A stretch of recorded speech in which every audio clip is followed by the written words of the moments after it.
I was a little kid, about 5 years old, I always imagined being a car designer or an architect. As we moved along, and you go to your guidance counselor in high school, and nobody understood how to become a car designer, but they said, well, there are architecture schools. So went to Syracuse University School of Architecture and went there for graduate school as well. When I got out of graduate school, I packed up my little Volkswagen Bug and moved to Boston looking to find a career. I ended up ultimately working for two major firms in Harvard Square, one Benjamin Thompson Associates, and I was one of the designers on Faneuil Hall Marketplace. And then I subsequently moved across the street to the Architects Collaborative, where I was an urban designer on a new petrochemical city to be built from scratch in Jubail, Saudi Arabia.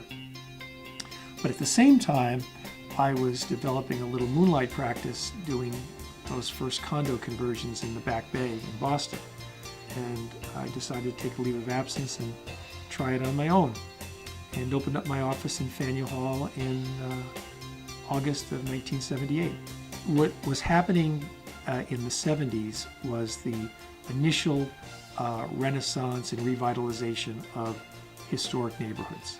More and more people were being aware of the quality of life in the city as it could be, and there was a strong interest in that, and that I was developing a unique brand, doing all these modern interiors at the time, curved walls, wood ceilings, open floor plan, indoor-outdoor living, garages, roof decks, and it really caught on.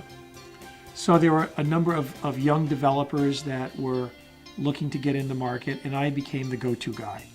So at any given time, I was doing 15, 20 buildings at the same time. And then I took a leap of faith and I started buying some buildings myself. I started off doing the condo conversions when I first went off on my own, but I also had hotel relationships. And I grew that practice in a significant way. I had branch offices in Washington, D.C., in Boston, and in New York.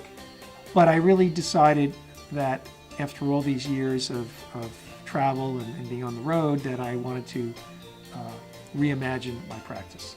So I spun off that kind of work, shrunk the scale of the practice down, and really focused on high-end residential.